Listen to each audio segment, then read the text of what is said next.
aprovechar para contarles un poquito cómo nace esta ciudad, que tiene 446 años. Nuestro aniversario se cumple un 6 de julio. Y bueno, en realidad, el mismo día de tu cumpleaños. Sí. Por eso me quedé. Deberías haberte llamado Jeromito. Bueno, lo cierto es de que la fundación de esta ciudad no va a escapar al esquema del resto de las ciudades argentinas o de la mayoría de las ciudades argentinas. Exactamente, bueno, nosotros venimos con descendencia española, todo tiene que ver con el descubrimiento de América. Los españoles llegan a América en el siglo XV y luego van a buscar una forma jurídica y administrativa para poder manejarnos. Eligieron las sucursales del rey, que eran los virreinatos, y para la historia de Córdoba es importante mencionar el virreinato del Perú, que era desde donde se manejaban las tierras del fin del mundo, digamos, de esta porción de Sudamérica.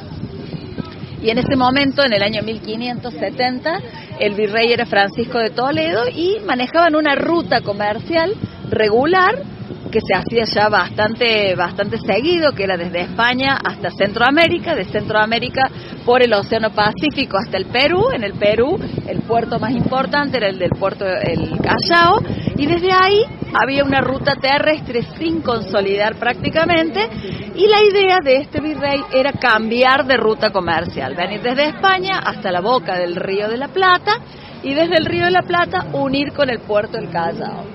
Si hablamos después de 446 años, ese camino es la ruta panamericana, y para hablar turísticamente es el camino real, que empieza en el Río de la Plata y termina en el Callao. Es un producto turístico fantástico, fantástico para hacerlo. Bueno, esto del camino real tiene que ver justamente con la fundación de Córdoba. Entonces, el virrey del Perú le va a encomendar a un avesado responsable y de gran prestigio militar, este español que se llamaba Jerónimo Luis de Cabrera, que él organizara su expedición, que él la comandara, y él reunió 104 personas.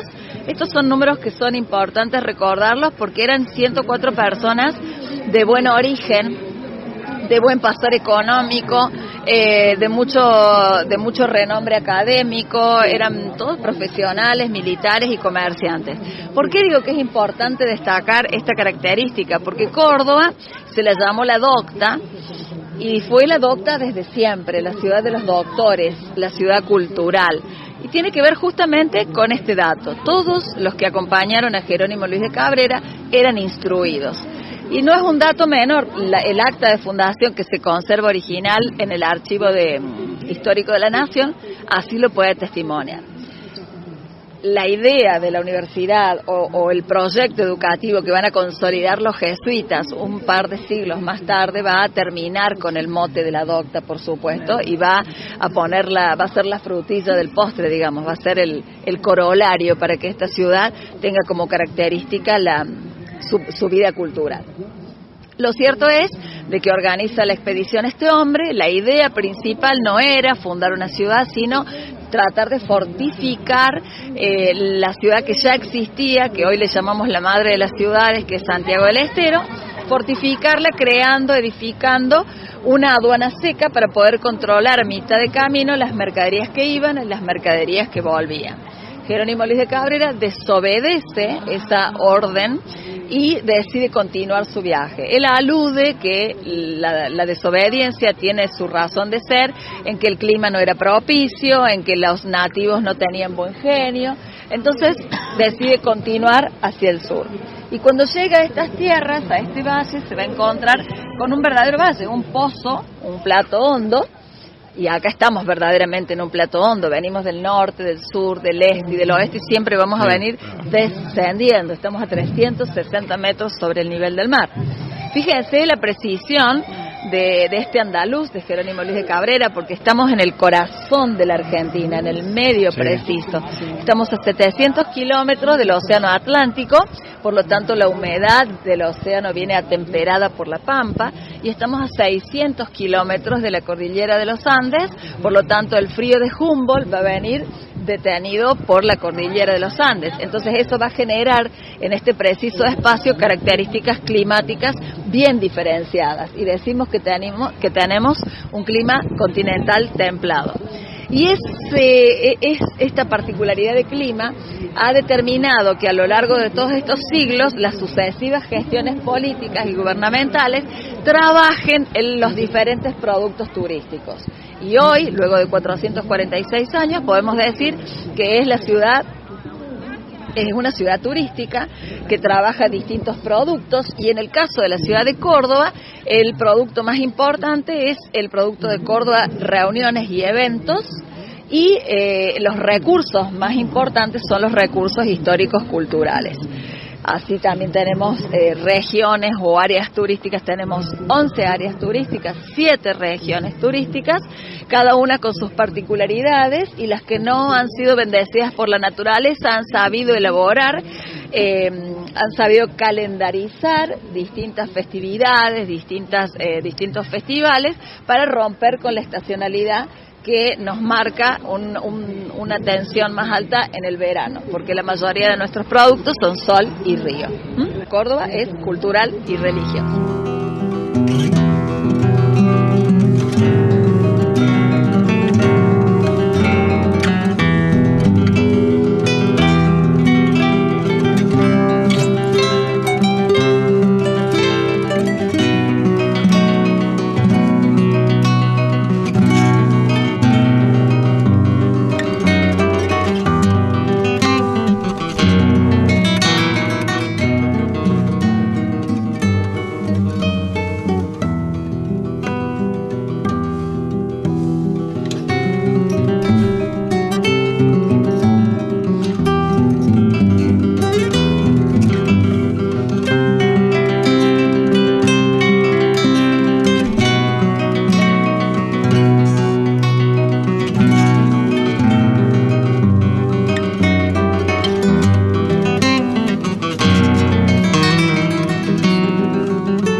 Cuando Jerónimo Luis de Cabrera llega a estas tierras, va a buscar el elemento vital que es el río. Las ciudades, las aldeas se fundaban a orillas del río. Había que seguir un instructivo que decía buscar un río, buscar una barranca o un lugar sobrelevado. El río porque es el vital elemento y la barranca porque permitía establecer el fuerte fundacional teniendo la visualización de los probables enemigos que eran los nativos, que no lo fueron, de hecho, los comechingones y los sanavirones fueron los dueños de esta tierra y tal vez el clima de Córdoba hizo que los nativos tuvieran una templanza, un carácter que lejos de ser rebelde, lejos de ser agresivos, terminaron adaptándose a las costumbres españolas rápidamente y esto en realidad obró en contra porque perdimos nuestra lengua madre y nos olvidamos de significados de las palabras y terminaron en realidad con la raza nativa prácticamente porque son 3 familias solamente las que quedaron descendientes de los comechingones. Todo esto por hacer caso y por tener buen humor, que en definitiva a lo largo de 4 siglos es lo que nos caracteriza, el buen humor y la rebeldía. El buen humor tiene que ver con el clima y los nativos, y la rebeldía decimos que se la atribuimos a nuestro fundador, que en realidad tuvo una actitud rebelde ante tal desobediencia. Bueno, Córdoba, ¿por qué Córdoba? Córdoba es una historia de amor realmente. Jerónimo Luis de Cabrera se casó con una joven muy enamorado, un detalle a tener en cuenta porque en la época de la colonia nadie se casaba enamorado, los matrimonios eran arreglados por los padres. pero si te enamorabas de una viuda, esa viuda era dueña de su siguiente destino. Y este fue el caso de Jerónimo Luis de Cabrera. Luisa Martel de los Ríos, una chica panameña, había quedado viuda, muy joven, y por esa razón se enamoraron perdidamente, se casaron, tuvieron hijos, y esta chica, a pesar de ser panameña, era hija y nieta de andaluces. Entonces su matrimonio, los primeros años del matrimonio transcurrieron soñando con regresar a la tierra de sus abuelos y de sus padres, un sueño que el esposo iba a concretarlo, porque Jerónimo Luis de Cabrera dijo que cuando los niños llegaran a la adolescencia iban a visitar la tierra de los padres y de los abuelos de Luisa. Eso nunca sucedió porque siempre Jerónimo Luis de Cabrera estuvo tentado por distintos cargos importantes, por conquistas importantes, por expediciones importantes. Esta fue la más importante porque lo llevó a alejarse de su familia durante más de 2 meses. La esposa quedó cerca, a la altura de la provincia de Salta, y él vino a Córdoba en esta expedición con 2 de sus hijos adolescentes. Entonces es muy probable que el 6 de julio de 1573, al lado del río Suquía, habrá elevado la mirada al cielo y habrá dicho: no te llevé a la tierra de tus padres, pero en tu nombre fundo esta ciudad, la Córdoba de la Nueva Andalucía. Una vez que se funda la ciudad, se edifica el fuerte donde van a vivir los conquistadores el primer tiempo, hasta que el conquistador, el fundador, decide cuál va a ser el plano definitivo de la ciudad. Se iba a dibujar el damero de la aldea también siguiendo las leyes de Indias, que era el instructivo, y el instructivo decía que las ciudades debían ser dameros cuadrados y que los límites de la aldea debían estar marcados por recursos naturales. Esos recursos naturales van a determinar, en el caso de Córdoba, un rectángulo. Y ese rectángulo tuvo 70 manzanas, 10 manzanas de norte a sur y 7 manzanas de oeste a este. Y los límites son el río Suquía al norte, el río Suquía al este porque hace una curva, al sur. Hoy son 6 escalones que dividen el centro del barrio de Nueva Córdoba, pero en realidad esos 6 escalones eran una gran barranca profunda. Entonces es el límite sur, y al oeste el arroyo de la Cañada, que era un arroyo que, si bien era silencioso en tiempos normales, cuando había lluvias importantes en el sur de Calamuchita, desbordaba y generaba bastantes disturbios inclusive. Entonces en esos límites se va a circunscribir la primera aldea de Córdoba, que luego fue creciendo, y esta ciudad creció a modo de aros concéntricos de manera regular, hasta que recién en el siglo XXI, fin del siglo XX y comienzo del siglo XXI, hace una expansión importante hacia el noroeste, con la explosión de los barrios cerrados y de los country. Pero hasta ese momento, hoy totalizamos 445 barrios en total. Y aquello que yo les comenté al principio, de 70 manzanas, fue ampliándose con la cantidad de barrios y se llegó a totalizar una superficie del área capital de 576 kilómetros cuadrados, lo cual nos posiciona como el ejido municipal más grande de toda la Argentina. Para que tengan una idea, Buenos Aires tiene una superficie de 211 kilómetros. Entonces Córdoba es más del doble de Buenos Aires. La gran diferencia, por supuesto, es la cantidad de habitantes. Nosotros vivimos en los 576 kilómetros cuadrados, 1,5 millones de cordobeses. Y la superficie total de nuestra provincia es casi 170.000 kilómetros cuadrados.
se dibuja el damero de la aldea, que se va a determinar los espacios donde va a crecer cualquier ciudad, cualquier aldea, que son 3 grandes pilares. Uno de los pilares es la ley, la justicia, la administración pública, concentrada en este gran invento español que se llamó cabildo. Y las actividades espirituales, la fe católica y las devociones concentradas en la iglesia madre o matriz. La iglesia matriz sería la madre de las iglesias que dependen del obispado, la iglesia catedral. Y el tercer gran pilar va a ser donde se desarrolla la actividad económica, el mercado de la ciudad. El mercado estuvo ubicado en el Banco de la Nación, donde hoy está el Banco de la Nación Argentina.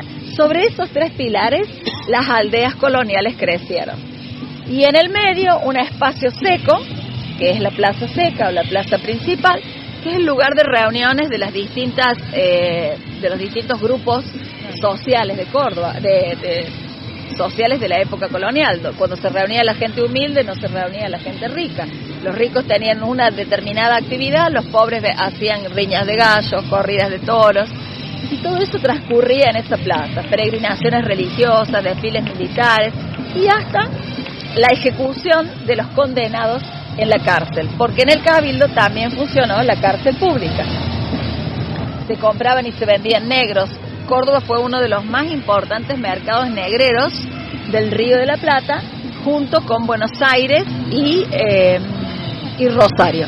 Con respecto al Cabildo, el Cabildo siempre estuvo en el mismo lugar, desde que se planteó el mapa de la aldea. Lo único que fue cambiando a lo largo de 446 años fueron los materiales que se utilizaron para la construcción. Primero fue un rancho de paja y adobe que estaba ubicado, que seguía la línea del edificio Rosa, de esa casa rosa que está ahí, de la catedral, y a esa misma altura estaba el Cabildo. Esto fue de esta manera hasta que un gran personaje de la historia argentina y particularmente de la historia cordobesa le cambió la cara a la ciudad. Este personaje fue el Marqués de Sobremonte. Los argentinos lo conocemos al Marqués de Sobremonte porque fue virrey en el Virreinato del Río de la Plata, pero nosotros lo que más nos interesa, la historia lo reivindicó. Don Felipe Piña le dio con un caso. Solo otra vez. ¿Está todavía la casa? Está intacta la casa del Marqués de Sobremonte. Bueno, este es un detalle importante porque el Marqués de Sobremonte tiene que ver prácticamente con la conformación de la Argentina. En el año 1777 se crea el Virreinato del Río de la Plata y ahí es cuando se forman 8 gobernaciones e intendencias. Esta ciudad pasa a formar parte de la gobernación de Córdoba del Tucumán. Claro. Junto con Córdoba, San Luis, San Juan, La Rioja y Mendoza. Entonces se nombra un gobernador intendente y ese gobernador intendente se hacía cargo de esas 5 actuales provincias argentinas. Fue el Marqués de Sobremonte el que va a tener el cargo de gobernador intendente y él va a elegir a Córdoba para manejar toda la gobernación. Entonces por eso fue tan importante para nosotros. Él vivió acá con su familia, con sus 14 hijos, es más, con 12 hijos y 2 fueron cordobeses, y alquiló una casa a una cuadra de la plaza principal, que hoy es uno de los museos históricos más importantes que tiene la ciudad de Córdoba, que es una casa fantástica, que es el testimonio vivo de cómo vivía la familia en la época colonial, 26 habitaciones, 5 patios. Bueno, este hombre va a venir a transformar a Córdoba. Una de las primeras medidas que toma fue contratar un ingeniero voluntario, es decir, un constructor avesado. Y ese constructor avesado fue el que fue quien dirigió y construyó la mayoría de las obras que tienen nacimiento en casi a fines del siglo XVIII. Y él fue el que consideró antiestético el mercado de la ciudad allí, manda a demolerlo y a cambio decide que el constructor, este hombre que se llamaba López, avance con el edificio del Cabildo un par de metros hacia adelante y entonces en la Recoba y en las primeras oficinas funcionara también el mercado de la ciudad. Entonces, a partir de 1790, el Cabildo va a concentrar todo el poder de la ciudad, prácticamente. La administración, la justicia, la parte ejecutiva, la parte de seguridad, y hasta el mercado. Allí funcionaba el departamento de bromatología, el control de calidad de los cereales, de las carnes, se ponían precios, todo eso manejaba el cabildo. De hecho, la palabra cabildo tiene una raíz árabe que significa a la cabeza, y eso va a entender la función que tenían los cabildos en las aldeas. Cuando no había cabildo, no había aldea. Eso con respecto al edificio. El constructor lo va a proyectar con dos cuerpos importantes, un patio grande donde iba a estar la cárcel de hombres, un patio menor donde iban a estar la cárcel de mujeres, una planta alta donde iba a funcionar la legislatura, que no se llamaba así, era la sala de representantes, el despacho del gobernador, y las distintas dependencias que tienen que ver con el cabildo. Lo cierto es que este cabildo que ustedes están viendo es absolutamente original. Se termina en el año 1800. Pero no se termina la institución. La institución cabildo en la Argentina muere en distintos momentos. En Córdoba murió en 1894 y este edificio pasó a ser la Casa de Gobierno. Luego, el tercer estadio, que fue Palacio Municipal, y el cuarto estadio, que sería como el más importante o más contemporáneo, es que en el año 1900 se establece allí la jefatura de la policía de la provincia de Córdoba. Entonces los cordobeses veníamos a hacer trámites como cédulas, averiguación de antecedentes, toda la documentación se hacía en el cabildo. Imaginemos, yo saqué mi primera cédula en el 70 y lo imaginaba como un edificio vetusto y muy roto y muy traumatizado arquitectónicamente. Se borraron los patios, se borraron los arcos porque se fueron edificando de acuerdo a las necesidades de distintas dependencias. Hasta que recuperamos la democracia y va a venir el quinto estadio del cabildo. Cuando recuperamos la democracia se dan cuenta de la importancia patrimonial de este edificio, entonces va a entrar en el proceso de recuperación, restauración y puesta en valor del edificio. Por eso, cuando ustedes lo visiten, pueden visitarlo en todas sus dependencias. Hay una muestra de seguía ahora hermosa arriba. Van a notar de que, van a creer que les mentí, que no es original. En realidad, toda la estructura es original y todo lo que ustedes ven es la restauración siguiendo las líneas originales. Se cambió el piso, se cambiaron los techos, pero todo siguiendo las líneas originales. Y hoy podemos gozar de ese espacio tan nuestro, de los turistas. Se hacen actividades culturales y artísticas, todas de carácter gratuito. Está abierto el Museo de la Ciudad en la planta alta, se hacen conciertos, actúa los distintos coros de la Municipalidad y de la Provincia de Córdoba, se hacen presentaciones de libros. Esa es la vida de hoy del Cabildo.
hay una referencia un tanto nefasta y que es la siguiente. En el periodo de la dictadura militar es cuando la policía estaba establecida allí y la policía trabajaba de manera conjunta con los militares, con los 3 cuerpos militares. El Cabildo va a ceder el ala izquierda, más precisamente donde hay un cartel azul, y eso se iba a convertir en el D2. El D2 le llamaban a la central de inteligencia del proceso de reorganización nacional. Hablando en criollo, es que entraban los camiones celulares, los Ford Falcon, con los supuestos guerrilleros o subversivos. Allí se verificaba cuál era el destino final del muchacho de izquierda. Y en el caso de Córdoba tuvimos 2 centros de detención clandestina. Uno de ellos es el campo de la Ribera, a orillas del río Suquía, y el otro es el campo de la Perla, camino a Villa Carlos Paz. Lo cierto es que no fue un centro de inteligencia, sino que fue un centro de tortura y también fue un centro de aniquilamiento, porque luego que vino la ley del nunca más, se recuperaron los espacios, la gente que logró sobrevivir pudo reconstruir su historia, que pasó allí varias semanas, inclusive hay calabozos que tienen menos de 2 metros por 2 metros y permanecieron hasta 8 personas, lo cuentan. Y hay algunas oportunidades que las visitas guiadas las lleva adelante una persona que estuvo prisionera allí, o sea que están cargadas y son interesantísimas, muy interesantes. Hay un graffiti que me llamó mucho la atención hace un tiempo que decía: yo sé que estoy al lado de la catedral porque escuchaba las campanadas, ¿no? Y vos decís, es las mismas campanas que uno escucha hoy, es bastante fuerte.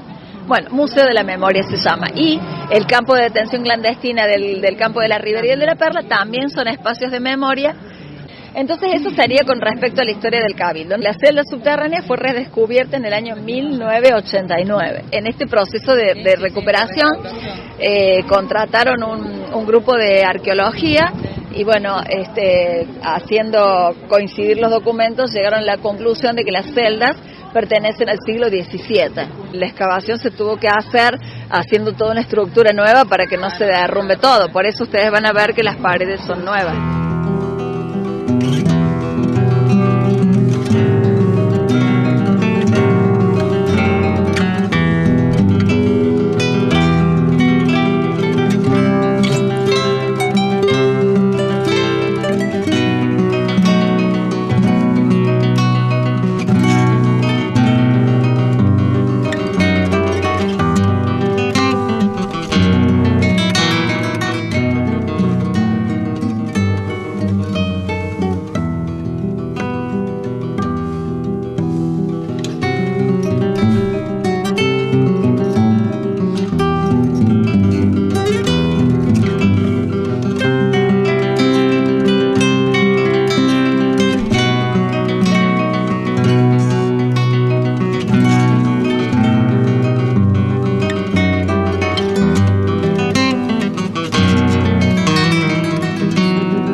Y ahora miramos un poquito esta joya de la arquitectura colonial.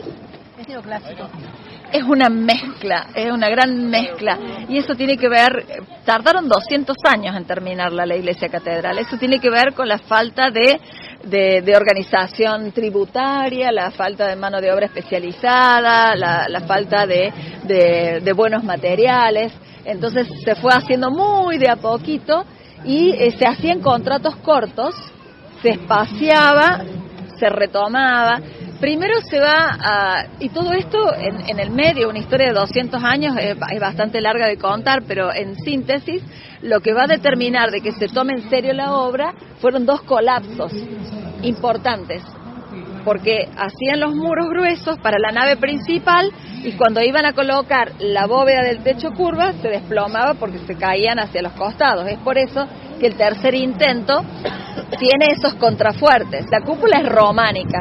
Cuando suban a la planta alta del Cabildo y vean la cúpula sola, van a pensar que es más la cúpula de un palacio que no la cúpula de una iglesia.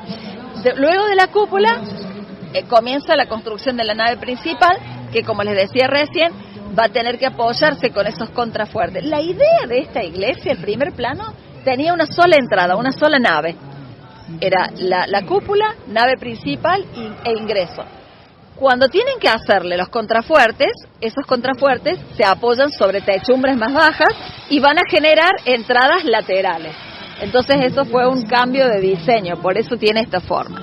Luego van a edificar las dos torres, que son torres netamente barrocas, pero con reminiscencias indoamericanas, porque los indios también participaron. Si se fijan en el ángulo superior, antes de llegar a la cornisa, de marroncito más oscuro, hay un angelito con cara de aborigen y la pollerita es de pluma inclusive. Esas son las finas características del barroco mestizo o del indoamericano.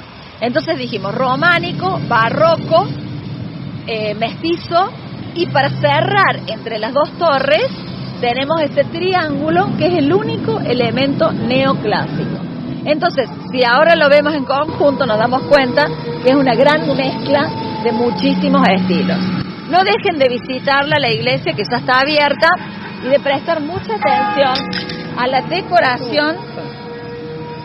decoración interna, sobre todo la de la bóveda principal, que es obra de un catamarqueño llamado Emilio Carafa, un reconocido pintor de Catamarca, que va a devolverle a Córdoba lo que Córdoba hizo por él. El gobierno de Córdoba le pagó una beca para que él se perfeccionara en España y en Italia, y a su regreso él se encarga con sus propias manos, sus discípulos y maestros, de decorar la iglesia catedral. Y este espacio donde estamos parados, que está adoquinado, se adoquinó en el año 1989 también. El arquitecto Jaime Roca, un reconocidísimo arquitecto cordobés, va a detectar de que si estos edificios, si se seguían circulando los autos por acá, corría riesgo la estabilidad de los edificios. Claro. Es por eso que se peatonalizó y se hizo esta obra de pizarra blanca en el piso, que no es más que la sombra a 45 grados del Cabildo y de la catedral.